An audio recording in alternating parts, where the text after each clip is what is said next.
La siguiente ponencia magistral la expone un amigo también de mi parte, y a la vez tengo también el gusto, como decía César Collazos, de tener ese doble rol de presentarlo. En su conferencia, en su presentación, disculpe, Tony Granollers, ¿sí? Él es Granollers. Sobre la temática, perspectivas sobre el presente y futuro de la experiencia del usuario, UX también. Tony Granollers tiene pues ahora sí que una gran experiencia de recorrido en el área de interacción humano-computadora, no solamente en el ámbito académico, sino también industrial. Y pues ahora sí que vamos a aprovechar de esa experiencia. Él es licenciado en Informática por la Universidad Autónoma de Barcelona y doctor en Informática, especialidad Interacción Persona-Ordenador, IPO o también HCI por la Universidad de Lleida. Tras dedicar 12 años como profesional de la informática en diversas empresas, desde el año 2004 es profesor del Departamento de Informática e Ingeniería Industrial de la Universidad de Lleida y director de Grupo de Investigación en Interacción Persona-Ordenador e Integración de Datos, lo cual hace GRIJO de la Universidad de Lleida. También es miembro de la Asociación Interacción Persona-Ordenador o AIPO, la principal entidad a nivel español y latinoamericano en el ámbito de la interacción humano-computadora o interacción persona-ordenador. Asociación de la cual fue miembro de la Junta Directiva durante varios años y miembro también del Special Interest Group on HCI de la ACM. Como les comentaba hace un momento, aparte de la docencia en la Universidad de Lleida, colabora en formación de temáticas TIC e IPO en másters y programas de doctorado de varias universidades nacionales e internacionales y para empresas. Asimismo, coordina convenios de transferencia de conocimiento y de tecnología con diversas empresas y entidades. Finalmente, es también coautor de los libros Diseño de sistemas interactivos centrados en el usuario, en español, es una muy buena referencia, y New Trends on Human Computer Interaction Research Development New Tools. Adelante, doctor, sobre la conferencia perspectiva sobre el presente y futuro de la experiencia del usuario. Gracias. Bueno, gracias, Jaime. Bienvenidos todos. Bueno, después de esta presentación casi no me quedará tiempo ya, ¿eh? Espera, que quiero... Ah, sí. Bueno, buenos días a todos. Quería empezar un poco la charla pues con eso, ¿no? Estamos en el año 2019 y nos es muy... Todos, digamos, estos términos, usabilidad, interfaces amigables, user experience, factores humanos, accesibilidad, hoy en día todo esto es muy, digamos, al menos a todo el mundo le suena, ¿no? Pero, ¿qué pasaba hace unos cuantos años? Por ejemplo, cuando yo empecé en el año, sobre el año 2000, pues si preguntabas a alguien, la gente decía, ¿usa qué? O ¿experiencia de qué? Y sobre todo en ámbito informático, ¿a qué te refieres a esto, no? Tenemos términos que hoy en día nos parecen, son cotidianos, pues hace relativamente pocos años pues no lo eran tantos, incluso eran extraños. Entonces, no quiero retroceder mucho más, pero digamos que hace unos cuantos años que empezamos a la época de la computación, o por ejemplo aquí hay un vídeo que no voy a pasar, pero que me suele gustar, por ejemplo, un vídeo del año 1967, en el cual pues es un programa de la CBS americana, en el cual se imaginaban cómo sería una oficina en el siglo XXI, ¿no? Y más o menos en parte se parece a lo que hemos llegado. lo hemos superado bastante, pero en esencia es más o menos lo mismo. Es un vídeo en el cual pues, se imaginaban que una oficina, pues podríamos tener conversación con alguien que esté situado en otro sitio, incluso probablemente podríamos, aparte de hablar, verle, podríamos tener distintos espacios, podríamos imprimir allí directamente documentos. Bueno, un espacio que para nosotros nos es muy habitual, ¿vale? Pero históricamente, digamos, el desarrollo de la tecnología, especialmente de lo que llamamos nosotros informática, ha sido dirigida por modelos mentales e ingenieriles. Y habitualmente el usuario o el cliente se ha tenido que adaptar o nos hemos tenido que adaptar al producto. Ahora mismo William me estaba comentando algo al respecto, ¿no? de cómo en ciertas tecnologías pues tenemos herramientas muy potentes y lo que hemos hecho es adaptar nuestros modelos mentales a cómo el producto ha estado diseñado. Después, en temas de ingeniería informática, porque nosotros, al menos yo soy profesor en titulaciones de ingeniería informática, creo que más o menos la mayoría nosotros también, y por ejemplo, hablar de memoria, actividad cognitiva, los sentidos, la vista, el oído, el tacto, percepción, modelos mentales. Todos estos temas, hace unos cuantos años, pues en una carrera de tecnología, pues era súper extraño. Hoy en día todavía hay quien lo ve extraño, pero bueno, digamos, son temas que han venido. En cambio, actualmente, ¿qué tenemos? Actualmente, pues, el que se conoce como el profesional de UX. Hoy en día está de moda profesional de UX. Todo el mundo hace UX. Todo el mundo, aunque muchos simplemente lo que hacen es diseños, pueden ser buenos diseños, pero hoy la palabra de moda es diseño. Entonces veamos un poco qué hace un profesional de UX. Un profesional de UX, por ejemplo, en la empresa privada, ¿qué hace? Es el hombre orquesta. El hombre orquesta, ¿por qué? Porque diseña interfaces, correos, comunicaciones, interacciona las interacciones de los productos, personas, si puede, trata temas de multiculturalidad, temas de accesibilidad, pero también es un malabarista. ¿Por qué? Porque ese profesional de UX está en medio de ¿qué? Está en medio de los objetivos del negocio, está en medio de las variables y restricciones técnicas y después está en medio o intenta cumplir las necesidades de los usuarios. Pero es que además se le pide que sea un vidente, que tenga una bola y tiene que encajar todo esto que hemos visto antes para describir cómo las personas utilizarán ese producto. Es decir, intentar imaginar cómo lo utilizarán, entender cuáles serán sus necesidades, intuir qué harán mientras utilizan el producto y además ofrecer necesidades que normalmente ni ellos mismos saben que existen o que pueden existir o incluso que las pueden hacer.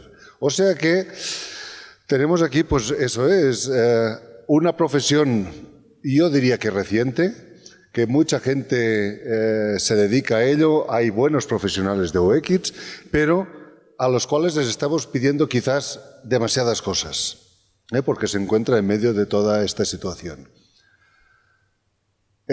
Bueno, entonces vayamos un poco atrás. ¿Dónde adquiere la formación este profesional? Este profesional que es el hombre orquesta, un malabarista y un vidente. Pues ahora voy a hacer un poco una perspectiva de qué es lo que hemos ido haciendo, especialmente en el contexto español o hispanohablante. En las universidades, pues varias universidades, hace años ya que estamos dando temas de HCI, también en Latinoamérica, en Colombia, en Panamá, en México, seguramente me dejo algunas, pero en Chile, en Argentina, Costa Rica, o incluso, por ejemplo, pues así como antiguamente los temas de HCI eran muy extraños, incluso en varias de las universidades que estamos aquí, pues, por ejemplo, cuando se incorpora el espacio europeo de educación superior, lo que conocemos en Europa como el contexto de Bolonia, ¿no? Pues es a partir de ese momento que se empiezan a incorporar habilidades o competencias de HCI en los grados de tecnología informática, ya de forma obligatoria. Hasta ese momento, los que lo dábamos, pues lo dábamos un poco, pues incluso a contracorriente con nuestros propios compañeros, porque pues consideraban, incluso algunos lo consideran hoy en día, que esto de la parte de la interfaz, pues que no tiene tanta importancia, ¿no? Por ejemplo, en mi universidad, de donde vengo, que tenemos ya larga tradición, pues ya teníamos antes del espacio de Bolonia pues dos asignaturas, una de 6 créditos y otra optativa de 15 créditos, que allí fue cuando César vino a participar en uno de esos años que estábamos ofreciendo este tipo de... Y después, como os decía, en el año 2010, con la incorporación de Bolonia, pues tuvimos que nosotros, igual que todas las universidades que ofrecen grados oficiales de ingeniería informática, pues incluir temáticas HCI. Esto fue un gran salto, ¿no? Entonces, por ejemplo, en nuestro caso, en nuestro grado de informática, tenemos una obligatoria de HCI de 6 créditos, después otra de diseño centrado en el usuario, que además es en inglés, y esta es optativa, después otra de ingeniería de requisitos, técnicas de evaluación y pruebas de usuarios, con lo cual pues ya podemos ver pues bueno, que todo ello conforman pues 24 CTS que, entre obligatorios y optativos en temas de HCI. Después también tuvimos la iniciativa en el año 2007 de ofrecer el primer máster en HCI en español, un máster que por las circunstancias del contexto económico, pues después de en el año 2012 dejó de ofrecerse, pero también existen otras por ejemplo, en la UOC, además ahora a partir del próximo septiembre también inician un máster. En la Pompeu Fabra tienen un máster en usabilidad, diseño de interacción y experiencia de usuario online. En la Politécnica de Cataluña pues también pues tienen un grado de ingeniería en diseño industrial y desarrollo de producto, donde cuando vemos dentro hay gran parte de HCI. O, por ejemplo, otro tipo de universidades, la UNIR, la Escuela Superior de Diseño y Tecnología. También otra entidad importante, y yo suelo insistir en esto, es la Asociación Interacción Persona-Ordenador. Suelo insistir en que la labor de AIPO, que ha sido la entidad que nos ha permitido pues que muchos de los investigadores y docentes estemos en contacto, ¿no? Yo incluso estoy convencido que si hoy yo estoy aquí, sin AIPO seguramente o muy probablemente igual no estaría, ¿no? Porque fue la primera red que nos unió y nos sigue uniendo.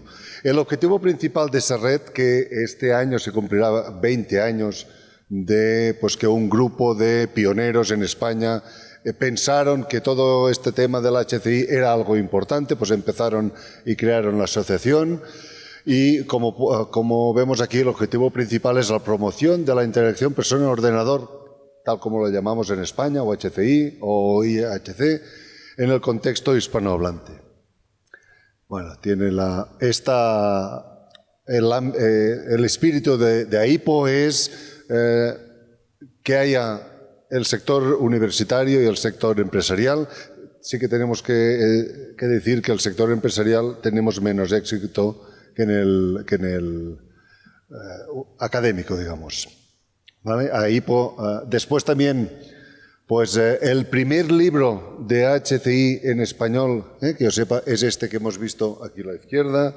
Es un libro que ya nació en ese momento ya totalmente online, totalmente libre.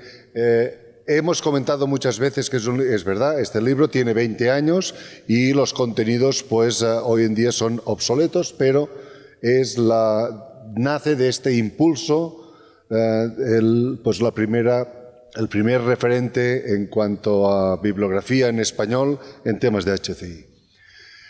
Como os decía, seguimos realizando el Congreso Interacción anualmente.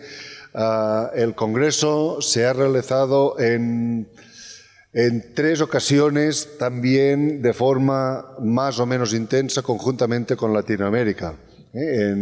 Si no recuerdo mal, en el año 2009, podemos ver arriba a la derecha, fue el primer intento en el cual hubo 2 sedes, una en Barcelona y otra en Armenia, en Colombia. Después, en el año, diría que es la del 2012 en Elche, se hizo conjuntamente con la Conferencia Mexicana de HCI. Y después, ya finalmente, hace un par de años, en septiembre del 2017, el Congreso se hace 100% en Latinoamérica, concretamente en Cancún, organizado por los compañeros que hoy en día también están organizando este evento. Con lo cual, pues, vemos la trayectoria dilatada de las actividades que venimos realizando. También, ¿qué otras acciones, qué otras cosas están pasando, ¿no? Por ejemplo, pues, los capítulos locales del SICCAI de ACM. El capítulo en España lo que hicimos fue que AIPO y Chispa, que es como se llama el capítulo local de ACM, en realidad es lo mismo. Digamos, tiene 2 nombres distintos por temas de ACM, pero en realidad es la misma gente. No tiene sentido dividir. Cuanto más dividamos, al final seremos gente, poquitos en muchas partes, y lo mejor es unir, ¿no? También, por ejemplo, está el capítulo de México, después en Quito, en Santiago, Guatemala, y recientemente los amigos colombianos pues han iniciado ya el capítulo de Colombia, que lo llamaron Cafeteros, o sea, un nombre que los identifica. O, por ejemplo, otras iniciativas. Esta es una imagen de una reunión que pude asistir en Swansea hace poco más de un año. Hay una iniciativa que se llamaba SICCAI Across Borders, en el cual sobre todo se pretendía, o se pretende, pero ahora parece que no sé si va a tener continuidad, pero sobre todo es el cómo se puede llegar a hacer crecer la comunidad de HCI en países y comunidades donde es más complicado, digamos, ¿no? Y entonces aquí hay algunos compañeros, algunos son de México, algunos, no sé si San está por aquí, pero bueno, está en la foto. Había gente de Namibia, gente de Liberia, gente de muchos países, pero además nos acompañaban en estas reuniones referentes de primer orden en temáticas de HCI. A nivel de publicaciones, es verdad que en español hay poquitas. Formación en HCI en español hay poquitas. Aquí está el libro de Pepe Cañas, Personas y Máquinas, un referente en España, es un psicólogo cognitivo. Después está el libro de Mari Carmen Marcos, el libro que comentaba antes Jaime, o, por ejemplo, el libro que justamente Jaime, Juan Manuel y Alfredo Sánchez pues, editaron pues, hace unos cuantos años, ¿no? Digamos, hay poquita bibliografía de HCI en español. Y un poco a raíz de esto, pues hace un tiempo, pues también liderados por César, pues nació una red que la llamamos en ese momento UCSCL, en el cual pues un grupo de académicos, investigadores y profesionales con el objetivo de impulsar toda esta temática. Esa red finalizó, pero continuamos con otro nombre, pero con el mismo espíritu, o quizás más, un espíritu integrador. La red se llama HCI Collab. Ayer, los que pudisteis asistir a los webinars, que ahora voy a hablar un momentito, pues es una de las acciones en las cuales tratamos de formar a las personas en estas habilidades, Pues esta red, pues básicamente lo que pretendemos, bajo el supuesto la propuesta de una propuesta curricular en HCI que sirva de modelo para diversas instituciones. Yo no sé si lograremos un modelo, pero lo que sí sé es que logramos juntarnos muchas personas que una de nuestras necesidades o aspiraciones es todo el tema de la docencia en HCI y intentamos aportar nuestro granito de arena en este tema. También ha habido acciones formativas desde el ámbito empresarial. Cadius fue una comunidad profesional que, aunque hace tiempos que ya está desaparecida, me gusta, digamos, la he recuperado para esta charla porque en su momento, cuando yo la conocí, yo creo que era la única comunidad online que se hablaba de HCI. Hoy en día es fácil crear comunidades online, pero en ese momento era una comunidad. Fijaros que en el año 2001 ya era una comunidad que trataba de temas, ellos lo llamaban de arquitectura de la información y usabilidad. En esos momentos el vocablo UX o experiencia de usuario era menos común. Después también, desde el mismo sector profesional, está la UPA Spain, que actualmente lo he puesto tachado porque fue activa durante un tiempo, pero ahora ya ha dejado de serlo. La UXP, la User Experience Professionals Association, y también, o por ejemplo, alzado.org fue también un poco una comunidad que fue muy activa durante un tiempo, después decayó y ahora parece que están tratando de reactivar la comunidad. Es comunidad básicamente de profesionales que dedican su día a día en empresas y digamos, están tratando temas de HCI, esos temas de los cuales he hablado antes, pues de forma profesional.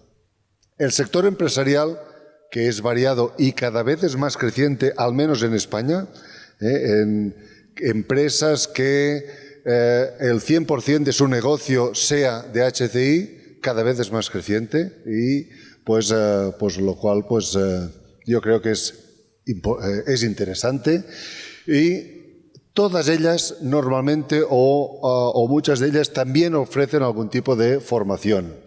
Por ejemplo, pues aquí podemos ver pues un par de experiencias. La de la derecha, la que podéis ver a la derecha, fue Encuentro de Profesionales de Diseño en la Experiencia de Usuario en España, que se realizó durante 6 años y ahora hace un par de años pues que no se realiza, y básicamente es porque yo estuve hablando con uno de los organizadores y básicamente es por agotamiento, pero fueron unos congresos muy activos donde los participantes ponían el foco más en la parte del día a día empresarial. ¿Vale? Después también el sector empresarial, pues en la banca, en Telefónica, digamos todo este tipo de entidades, desde hace bastantes años tienen sus propios departamentos. En ese momento lo llamaban de usabilidad, hoy en día de UX, porque ellos, digamos, son sectores en los cuales la proximidad con el cliente pues siempre ha sido importante. Bueno, después hay blogs y revistas especializadas, digamos, hoy en día hay mucha comunidad. Ahora, bueno, vamos a ver un poco hacia dónde vamos, ¿no? Un poco después de haber visto un poco la perspectiva. ¿Cómo realizamos hoy en día actividades? Por ejemplo, pedir un taxi. Hace unos cuantos años, pues la forma más habitual era la que veíamos a la izquierda. Hoy en día, pues lo hacemos en cualquier lugar y mediados por la tecnología. Pero leer un periódico, pues lo mismo. La situación en la derecha vemos que actualmente pues la acción sigue siendo la misma. Comprar entradas de un cine, la misma. Podemos ver estudios, por ejemplo, la corporación Norman y Nielsen, o Nielsen y Norman, han hecho un estudio y ellos estiman, esta es la gráfica que estiman el crecimiento de de necesidad de profesionales con habilidades de UX. Esta gráfica, bueno, nos la podemos creer o no, pero después, indagando un poco, pues hace un tiempo estuve indagando en las ofertas de trabajo, a ver cuáles eran las ofertas de trabajo reales en España de profesionales que pedían este tipo de habilidades. Y la verdad es que casi todas lo pedían. Aquí esta es una página que dejó de existir, en la cual recogían ofertas de todos los portales de Infojobs y unos cuantos portales de estos de intercambio o de demandas profesionales, y el número de demandas de profesionales de UX era cada vez más creciente. Por ejemplo, hace pues un año más o menos, pues había pues explícitamente que ponía pues digamos la palabra UX, pues podemos ver en España pues había 600 demandas de profesionales. Esto puede parecer poco, pero en realidad es bastante. Hace unos años era 0. Y vamos un poco más, intentemos ver un poco más hacia allá, ¿no? Por ejemplo, hay varios estudios, por ejemplo, liderados sobre todo el Foro Económico Mundial, en lo cual podemos estar más de acuerdo o no de acuerdo en si lo que debaten es la realidad o no, pero se estima que en los próximos 5 años se perderán 5 millones de lugares de trabajo, pero también se crearán muchos lugares de trabajo, sobre todo en los ámbitos digitales y de ingeniería. Esto, como os comentaba, se está tratando sobre todo en los últimos años lo que se llama la cuarta revolución industrial. Hemos visto hoy, Karina nos ha ofrecido una charla, y yo no sé si sería cuarta o ya quinta, ¿no? Si el sexo así con robots, pero digamos que básicamente esta cuarta revolución industrial es sobre todo pues es un tema de debate, y en estos foros pues donde se debate el futuro básicamente de la economía, pero detrás de la economía viene todo lo demás, ¿no? Entonces, esta cuarta revolución industrial hay un cambio importante, un cambio en las profesiones, y por ejemplo, se estima que hoy gran parte de las profesiones que se van a necesitar en los próximos años incluso pues o no existían hace unos cuantos años, o incluso aparecerán nuevas profesiones. Por ejemplo, solo hace falta pensar la cantidad de gente que nos dedicamos digamos, relacionados con apps o con Internet, y esto eran profesiones que hace pues 30 o 40 años pues prácticamente no existían, ¿no? Entonces, el cambio ocupacional pasará sobre todo porque cada vez somos capaces de trabajar desde cualquier lugar. Después, la automatización de procesos. Acabamos de ver a John, que nos han dado una clase, una lección magistral, donde podemos, a partir de muchos datos, pues sacar muchas cosas, la robótica. Entonces, claro, una de las principales preocupaciones, o mucha gente piensa que en esta revolución industrial lo que hará es que las máquinas pues van a echar a las personas. Entonces, ¿qué pasará? ¿Qué vamos a hacer, no? Por suerte, las personas somos expertos en gestionar estos cambios. Por ejemplo, en lo que se conoce la primera revolución industrial, pues las máquinas de vapor sustituyeron pues a los caballos y a las personas que hacían trabajos relacionados con los caballos. Y todo el mundo estaba alterado, igual que ahora en muchos sitios, que se piensa, uy, todos estos robots, ¿qué vamos a hacer las personas? Pues justamente esa revolución lo que conllevó es, pues evidentemente hubo una parte de población que pues sus trabajos acabaron, pero emergieron muchos más trabajos. Después, en la segunda revolución industrial, pasó más o menos lo mismo, La electrificación, el ferrocarril, el telégrafo, el mundo se empieza a hacer más pequeño, y lo mismo, la incorporación de máquinas que son capaces de hacer procesos echan a gente de sus trabajos, pero lo que pasó en realidad es que mucha más gente emerge y hay mucha más necesidad de profesionales. La tercera revolución, pasamos de las tecnologías electromecánicas a las, digamos, al mundo digital, y un poco lo mismo, ¿no? Es toda la necesidad de profesionales relacionados con las tecnologías. Esto en ese momento era impensable. Básicamente, lo que ha pasado en todas ellas siempre ha sido lo mismo, el mismo fenómeno, ¿no? Todas estas revoluciones, se han perdido muchos empleos, se han creado muchos más, pero una de las características importantes ha sido que todos estos que, digamos, siempre ha sido las nuevas necesidades, ha sido de personal más formado, más especializado.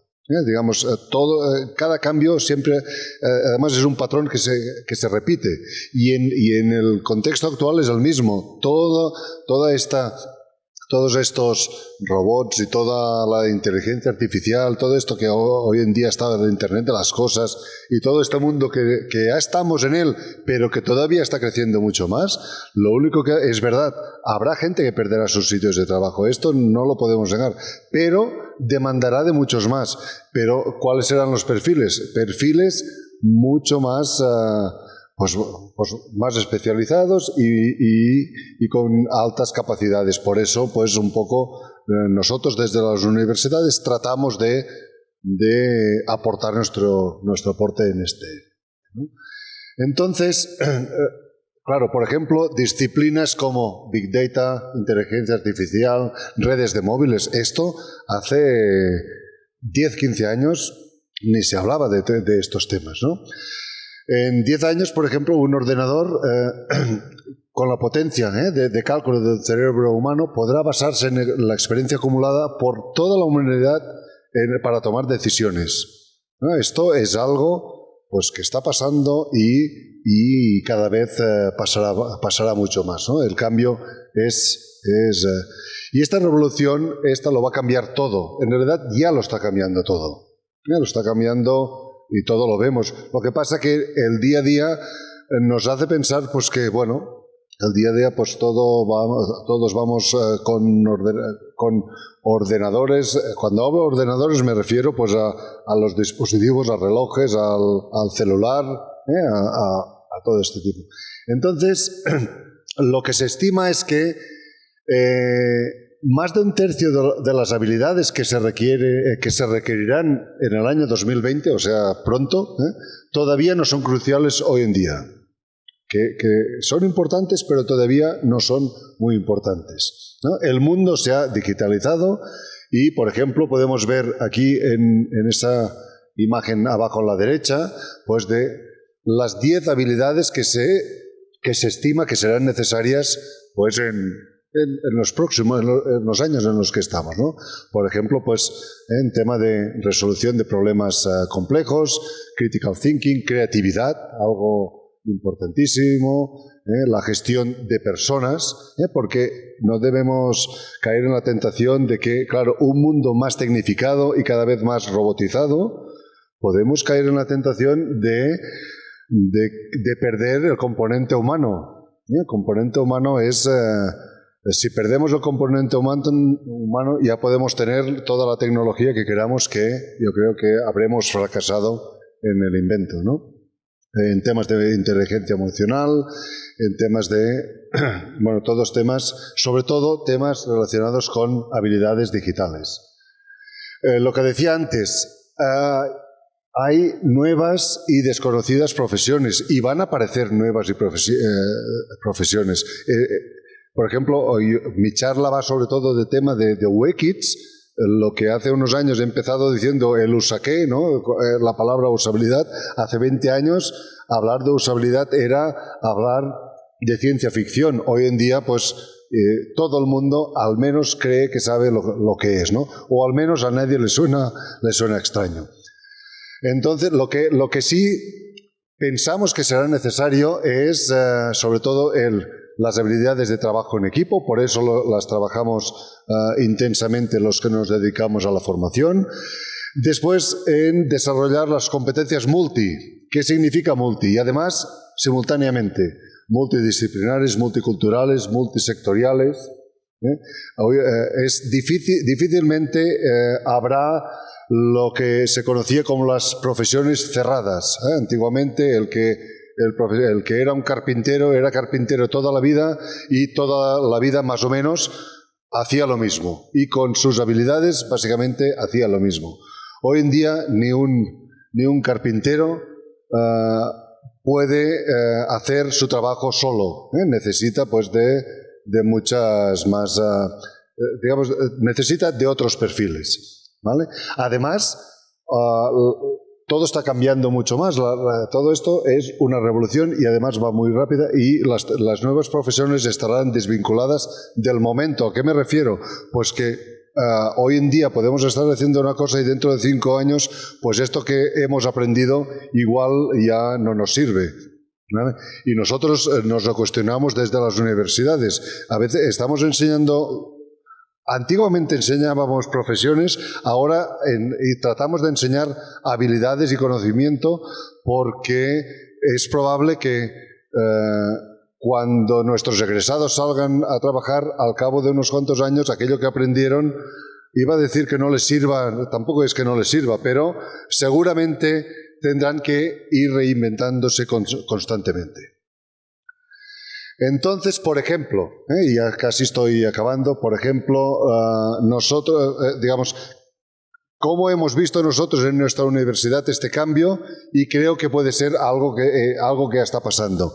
Por ejemplo, nosotros pensamos que estudios donde se mezclen arte, tecnología y negocio, pues son estudios, primero, arriesgados, porque no son estudios tradicionales, y después también son estudios en los cuales los estudiantes, los egresados, van a salir con una mente mucho más abierta. Por ejemplo, el mezclar un artista, cuando me refiero a un artista, es a un pintor, a un músico, pues conjuntamente pues, con programadores y evidentemente pues gente del área de negocio, ¿no? Nosotros este año, este septiembre, vamos a empezar un grado que se llama Grado de Diseño Digital y Tecnologías Creativas, pero es lo que os comentaba, ¿no? Fijaros las asignaturas, ¿no? Arte y diseño, tecnología digital, creación y consumo de social data, diseño de interacción, creatividad, web. Después hay especialidades en arte digital, pero no solo para hacer arte, sino porque la experiencia de usuario, cuando hablamos de experiencia de usuario, por ejemplo, hablamos de emociones y las emociones se generan por muchos más canales que no simplemente por una máquina que hace cosas, ¿no? Y entonces, ya concluyendo, además de hace rato que tengo el papel, estamos en un mundo cambiando. He intentado hacer pues, esta visión entre retrospectiva e imaginar el futuro. Estamos en la era que llamamos del Internet of Things, del Big Data, de la inteligencia artificial, del mundo superconectado, de que vamos a hacer muchas cosas. Pero nosotros, los profesionales de la UX, y tal como comentaba yo el primer día en el taller, es que ni nosotros sabemos cómo tendremos que diseñar las interfaces. Todo está cambiando. Yo creo firmemente en esto que he puesto aquí. El futuro es apasionante. ¿Por qué? Porque todo este cambio, ¿cómo va a ser primero, cuando queremos diseñar la experiencia de usuario en este nuevo contexto de Internet de las Cosas, primero tenemos que saber, ¿la experiencia de usuario es lo mismo que hemos entendido hasta ahora? ¿Es lo mismo? Es las cosas, cuando hablamos de diseñar, de evaluar, pues todo esto está cambiando, ¿no? Y entonces los profesionales que nos hemos venido formando, y sobre todo los nuevos, los más jóvenes, que sois los que tenéis el futuro por delante, si nuestro mundo ha cambiado, el vuestro va a cambiar muchísimo más. Pero lo que sí está claro es que todo lo que estamos diseñando va a tener que ser usado por personas. Y ese uso por personas pues requiere pues de esas habilidades multi y por eso pues digamos que por eso al final, como no me considero ni malabarista, ni hombre orquesta, ni futurólogo. Digamos que espero que las pocas preguntas, porque creo que habrá tiempo para pocas preguntas, pues sirvan un poco de conclusiones hacia este futuro que podamos imaginar. Gracias.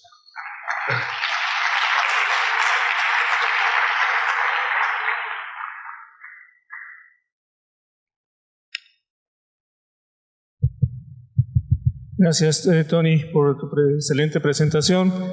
Pasamos a las preguntas. Prefiero que darle primero la mano a ustedes. ¿Quién quiere preguntar? Adelante, allá en aquella sección.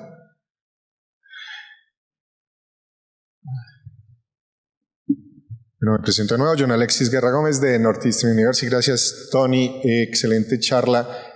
Me parece muy interesante y me encanta cómo utilizaste la métrica de número de trabajos de UX de USACHEN, tanto en España como en Estados Unidos.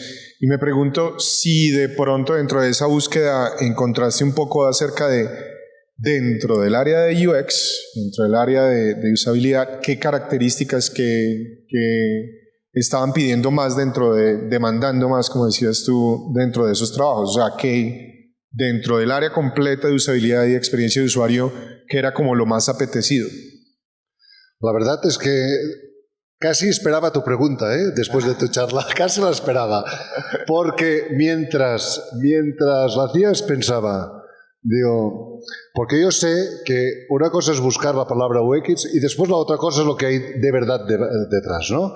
Muchos simplemente cuando ponen UX buscan diseñadores gráficos, muchos. Y muchos diseñadores gráficos, ellos mismos se autoetiquetan diseñadores de UX. Y ya está, aunque habitualmente nunca han trabajado con un usuario. Y por eso te digo, ¿por qué lo esperaba? Porque justamente pensé, cuando nos has mostrado todo esto, digo, voy a hacer un estudio, pero no, digamos, buscando las distintas variables que hay detrás para ver no solo UX, sino qué perfiles, ¿no? Es decir, yo creo que la verdad es que es algo que da mucho, pero sobre todo es eso. Primero, yo sé y soy consciente de esto que te he dicho, que detrás de esta palabra hay un gran desconocimiento. Pero como yo suelo ser positivo y siempre busco el lado positivo, digo, es verdad, hay mucho desconocimiento, hay mucha gente que se autocalifica diseñador de UX, esto es verdad. Pero hace 20 años es que esto no existía. Y ni los que trabajamos en la universidad.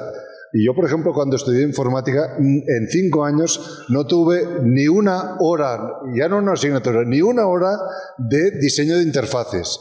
Pues bueno, yo pienso que digamos que es positivo. Gracias. Tony, muchas gracias por tu interesante charla, siempre pensando en el tema del futuro. Y una de las cosas que estamos hablando con Witsi que nos llama la atención es este nuevo grado que están ustedes formulando, porque justamente, y lo hablábamos ahora en la charla de Karina, todo este tipo de conferencias, la tuya, la de John Alexis y todas las que han venido dándose, nos generan una cantidad de interrogantes de, bueno, ¿qué es lo que tenemos que hacer nosotros desde la perspectiva educativa para formar, entre comillas, a esta nueva generación que considere todos estos componentes tan importantes? En ese orden de ideas, el programa que ustedes están formulando, que tiene que ver con componentes tecnológicos, de arte, de diseño, vuelve con el tema ético, ¿cómo lo están incorporando? Que nos contaras un poco más de esa experiencia que tienen para ver cómo se podría replicar de alguna forma en nuestros escenarios. Bueno, la verdad es que el programa digamos, incluso para nosotros es un experimento, ¿Por qué? Porque, primero, estamos convencidos de esto que te he dicho, ¿no? Claro, si solo nos dedicamos al desarrollo de tecnología, los tecnólogos haremos lo mismo que siempre. Y crearemos pues software que puede funcionar mejor o peor, pero lo que sí es casi seguro es que crearemos unas interfaces horrorosas. Esto es algo que tenemos una especial habilidad. En cambio, pensando, por ejemplo, bueno, sí, porque no seguimos las recomendaciones de William, cuando las seguimos entonces sabremos.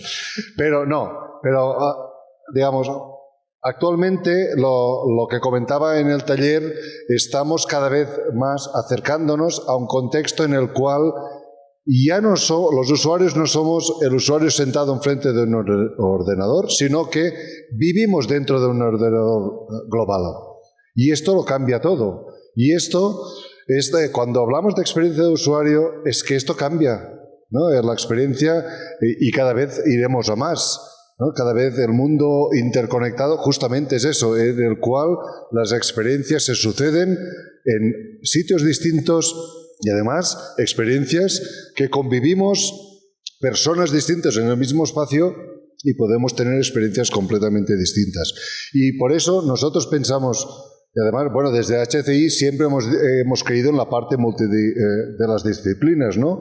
Y entonces la idea es decir, pues vamos a incorporar todo este tipo de disciplinas en un programa formativo de 3 años en el cual haya... Pues, hemos sacrificado, por ejemplo, temas tradicionales de ingeniería como matemáticas, como física, estos temas pues, más de ingeniería, porque en realidad estos profesionales no requieren de estas habilidades.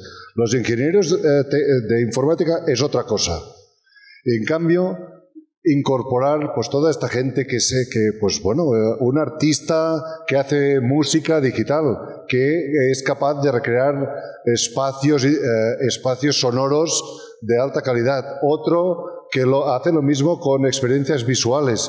Todo esto mezcla tecnología y mezcla experiencia, y el poner en el aula mezclados a profesores, los que somos tecnólogos, con un pintor, con un músico y con todo esto, incluso estoy seguro que a nosotros como profesores nos va a cambiar. Adelante, otra pregunta, David. Okay, gracias, Tony. Agradezco mucho la charla. Aquí. De este lado, aquí. Okay. Muchas gracias por la charla, realmente es algo muy interesante y que da mucho que pensar. En la diapositiva donde muestras esta especie de línea de tiempo con las revoluciones industriales, se ve que la tendencia es que cada vez estas revoluciones van siendo más rápidas. O sea, al principio era 100 años, luego 50, luego 30, y de repente ahí mencionas que las competencias para dentro de un año ya, ¿no? Van a ser diferentes. Entonces mi pregunta va en torno a actualmente el diseño de experiencia de usuario y todo esto es acoplar la tecnología a las necesidades de las personas. Pero después, ¿no será que entonces las siguientes revoluciones van a ser para acoplar a las personas a la tecnología, a las capacidades tecnológicas? Porque en la lista aparecían ya características como la inteligencia emocional sobre otras como el aseguramiento de la calidad, por ejemplo, ¿no? Bueno, pues David, interesante pregunta, y la verdad es que es así, ¿no? Se ve este cambio cada vez es más rápido, y además es un poco lo que ponía, es decir, el futuro es complicado porque cada vez es rápido y además es global, ¿no? Y además la tecnología es que nos ha invadido. Solo hace falta pensar en lo que ha pasado con los celulares. Esto es el ejemplo más claro, ¿no? Hace 15 años estaban, digamos, los celulares, había pocas personas que usaban, y hoy en día esto, todo el mundo, incluso cuando nosotros enseñamos en clase, cuando les proponemos un ejercicio, solo piensan en diseñar apps. Por eso el otro día, una de mis preguntas era, pensemos más allá, lo que queremos es, primero, el futuro no lo sabemos, pero lo que es seguro es que tenemos que despertar una mente abierta a nuestros estudiantes. Y para despertarla abierta, tradicionalmente con la ingeniería lo hemos hecho para buscar soluciones tecnológicas, pero es que hoy en día no basta con la solución tecnológica, no basta con esto. Se requiere de muchas más cosas. Gracias, doctor. Me acuerdo ayer que llegué temprano a mi casa, como dice, que había justamente en la televisión el concepto de, así como hay Smart City y Smart Car, también se preconiza actualmente lo de Smart arte inteligente, ¿sí? Y me quedé impresionado, y justamente concluyes ahora, bueno, una de las aseveraciones que llegas es esta, de conjuntar el arte, ¿verdad?, con nuestras áreas. Ánimo, y pues esa es una... Yo incluso pienso que en nuestros eventos sí. de HCI debería haber artistas. En Interacción hubo un tiempo que hubo artistas, sí. Pero aquí en esta sala yo creo que debería haber no solo tecnólogos, debería haber gente de otras disciplinas. De otras disciplinas, multidisciplinaria, finalmente la interacción humano-computadora. Pues te agradecemos aquí la UAP, te hace honor a un pequeño detalle, grande más bien por su presentación. Aplausos para el ponente. Sí, vive de aplausos. Sí.